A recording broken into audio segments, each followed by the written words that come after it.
A new poll finds a majority of younger Americans favor restrictions on abortion. As ChristianHeadlines.com reports, Students for Life of America surveyed 800 registered voters between the ages of 18 and 34 and found more than 70% expressed support for limits on abortion. The respondents identified themselves as 30% Republican, 36% Democrat, and 34% Independent. Only 19% said abortion should be allowed at any time during a pregnancy. The poll was conducted from January 7th through the 11th of this year. Well, speaking of policy, while wearing masks in public places, such as airports, has been common now for months, on Tuesday, the Transportation Security Administration made it mandatory. The order says masks must be worn at all airport security checkpoints, as well as all commercial and public transportation systems.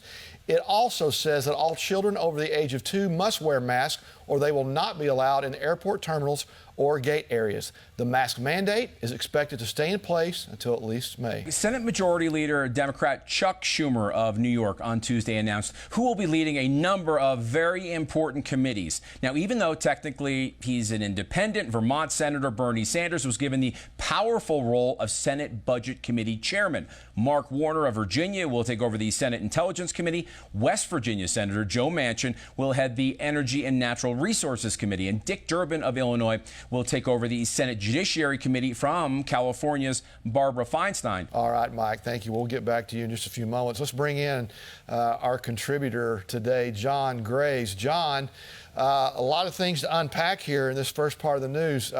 What is something that might have stood out to you in that first block of news there? You know, to me, a couple of things. The good news on abortion that everybody ignores, that the next generation is starting to see this, the overwhelming majority across all party lines, a third, Democrats, Independents, Republicans. Troubling that a socialist Bernie Sanders is over our budget committee. That was one of the things that really stood out to me. And then the theme through many of those stories is mask up and stay away, mask up and stay away. So there's this outward theme that we need to silence people and keep people away from each other, out of relationship, out of communication, and all the way down to 2 years old. My wife and I were recently, last week or two, on a plane, and the flight attendant was scolding this poor lady who was trying to get her 2-year-old child on the plane. It wasn't mandatory then.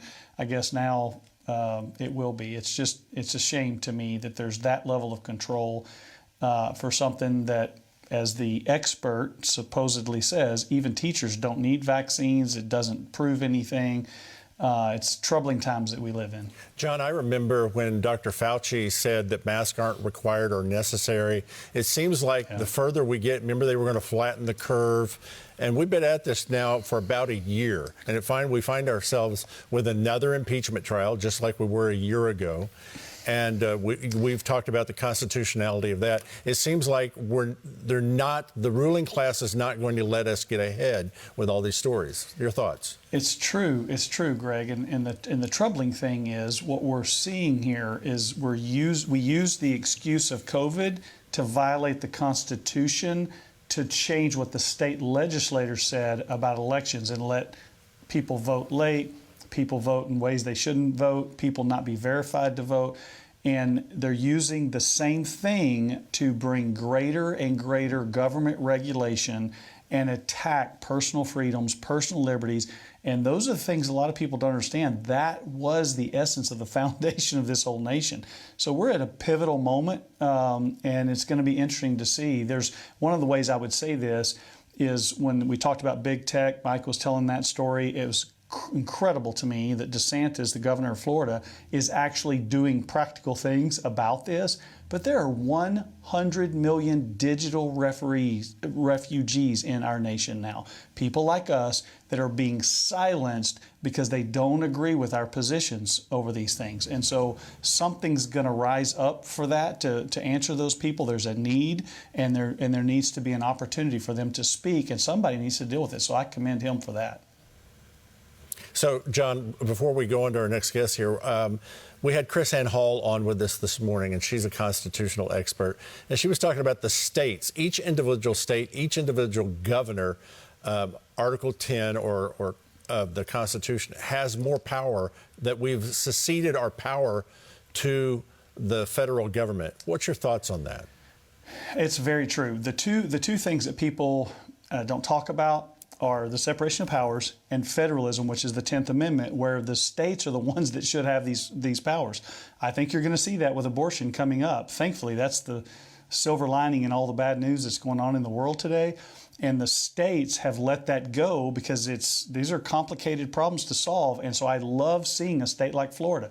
We've seen states like Texas do some of it, but Oklahoma in many ways is leading the way. So I'm glad we have some good news on that coming up. But when you see states like Florida, Oklahoma, and others actually doing something worthwhile, those are the standards. Those were supposed to be, if you will, the beta testing, the proving ground. And when it works, the federal government is only supposed to do a couple things, national security and so forth. They need to do them well, but they need to leave the states alone and let the people in those states govern themselves. Right. I'd like to ask you about that. Please do that, especially that 10th Amendment of the Constitution. Go ahead. Yes, sir. The federal government's powers are few and defined, and our power in the United States ultimately rests with the people. We, the people, may delegate our powers, but we don't relinquish our powers. And so that seems to be something that is a concept that is often not understood properly. And so we, the people, we trust our government to do the right thing from time to time. And when we find out that these powers are being misused or these powers are being abused, specifically regarding the case of abortion, our Declaration of Independence said that the whole reason that government exists is to secure the rights of the individual. And we violate that the longer that we continue to allow abortion to be practiced in our states, in our cities, in our towns, and we ultimately are committing the ultimate of hypocrisy when we invoke God's name in our Pledge of Allegiance and we invoke it in our motto and we have innocent blood on our hands.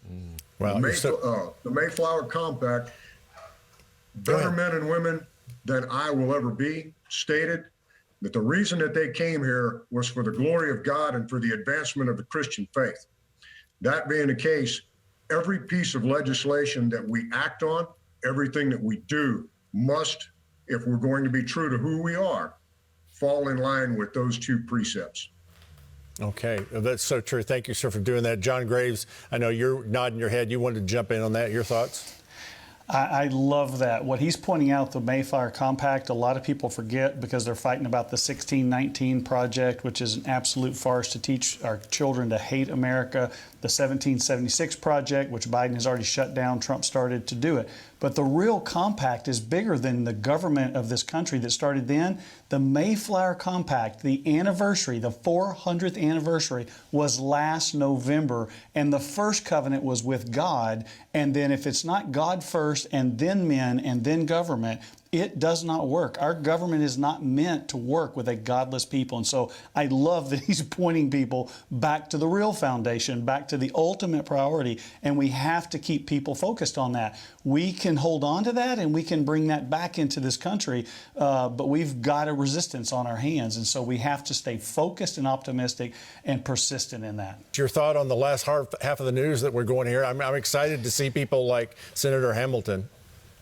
Yeah, I'm excited to see that. Great, one of the great founders in our nation. He's got a great name to live up to. But what to me, I think people need to focus on is what's happened in Russia. When you resist the establishment, they try to take you out, whether that's with poison or whether it's digitally silencing you, shutting you out, controlling you, labeling what you believe as a Christian as hate speech. And so it's seen most of our life. Those kind of things happened in third world countries, happen in communist countries. It is right here in front of us where social media can silence the President of the United States. Amazon, Bezos, replacement is the person who decided to shut down the server of Parler, which was giving a voice to the other side of the argument and the discussion that we need to have in this country. So if you think the old way, that those things don't happen anymore, it's time to wake up and get engaged in the process. John, 1 minute here. next week, we've got this impeachment trial, the second time for the president. We're not going to argue about the constitutionality, whether you can impeach somebody that's not in office now. How should we pray? What should we be looking for going into next week? I think we just pray that the truth comes out. Satan often overplays his hands, and they've been trying to do this for 4 years. They were unsuccessful, miserably unsuccessful, and everything they wasted our taxpayer dollars doing never came. Now they're trying to do it to punish a private citizen who's a former president of the United States. And so we need to pray that the truth comes out, that the things he said were true, and that it gets exposed. God exposes things even that are hidden, and we can search them out. We can ask God to bring them out. And so that's my prayer, is that God, you reveal everything that's hidden, bring it out into the light, and then literally let people have ears to hear. Amen. John Graves, thank you so much for the insight you always bring to this program.